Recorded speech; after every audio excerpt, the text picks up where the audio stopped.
Module 4, Urban Economics 2.0. Here are the two readings about the future of real estate markets.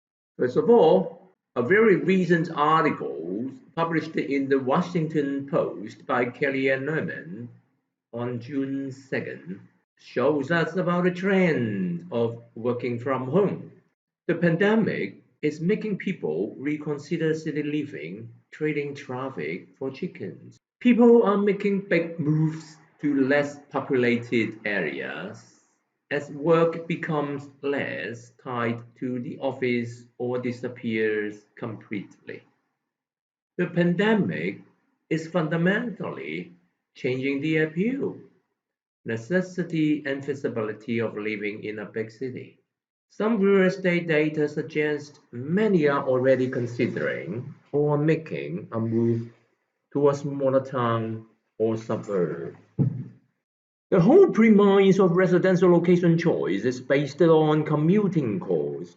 Referring to these two articles, one is by the Reuters April 2018, they argue that low-income households choose to live in the city center for saving the transportation cost. Glaser April 2008 also contend that access to public transportation explains why the poor choose to live in urban centers. Furthermore, the whole premise of location theory in urban economics is based mainly on transportation cost.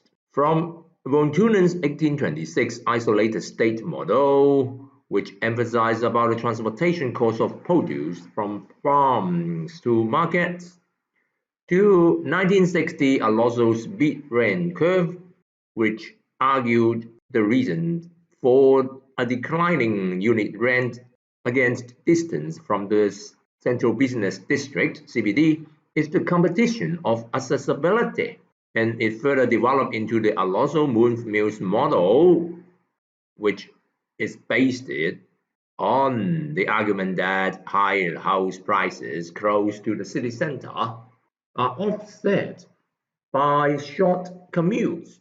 And then Fujita's 1989 Standard Urban Economic Framework concluded that a house price gradient surface should reflect commuting cost, income, and demographics. So here are the references. Now, the questions come.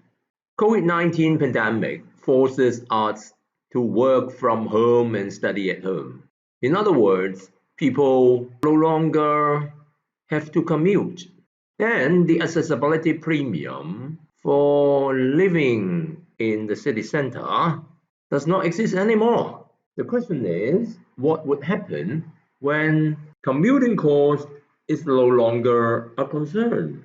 If we do not have to commute, then people would be incentivized to live in a suburb with lower housing prices and a better environment. Anyway, when the considerations of where to live are no longer commuting related, then it can be expected that the housing price gradient from the city center to the peripheral would be flattened. And this is similar to my theory. There's the spatial portfolio theory that people would consider a portfolio spatially the other attributes they treasure where they live. Besides housing, other properties would also be affected. The most direct one is of course car park and roads. When people do not commute, then they may not have to drive. The requirement of highways, roads, networks would also be reduced. And more importantly, because of the development and the advancement of the CAM technology, that is the driverless car, as well as global warming, which would result in less car parks and less roads. And here are two examples. Paris, for example, has been very aggressive. The city began eliminating on-street parking and replacing it with underground facilities. And in Bristol, which will be the first UK city to ban diesel cars by 2021. And because of these impacts, there would have many other side effects. Say, for example, because of the flattening of the housing price gradient, it can help solve the housing affordability problem in the city centers.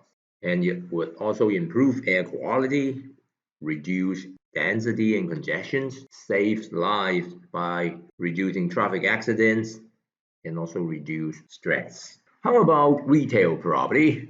In fact, because of the development of the e-shopping, there has been a voice of the death of malls in the US. And the pandemic forces us to adapt to this e-shopping and Amazon delivery habit as a new normal. The consequence is shops are no longer required to agglomerate to compete for customers. In other words, the hoteling theory, which explained about why shops agglomerate, will not be held anymore. And similarly, the retail rent gradient would also be flattened. And the Christoller's 1933 central place theory, which put forward a hierarchy of centers for high order goods and low order goods, will vanish.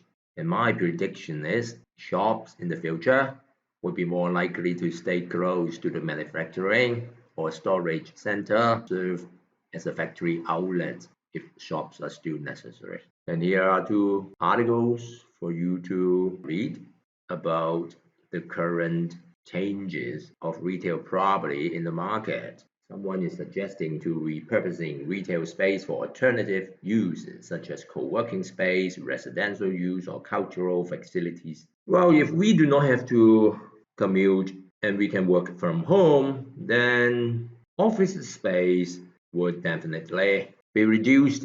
And people may prefer to work at a Wi-Fi cafe or a co-working space. And here I showed you the trend and the forecast of co-working space worldwide. And even if some office buildings would still exist, but a new office building would decentralize because there's no premium to stay in the city center. Hotel property is the hardest hit sector during the pandemic because travel is banned in many cities of the world, and the requirement for hotel accommodation sharply being reduced. And furthermore, because of the development of Airbnb, which are in fact normal housing units, demand of hotel rooms has been decreasing. For institutional properties, say for example schools, universities, libraries, all these will be replaced by online teaching, study at home. They would be expected to be substantially reduced. On the contrary, more hospitals and more clinics can be expected, and also people prefer to have more parks and gardens, greenery, landscape, etc.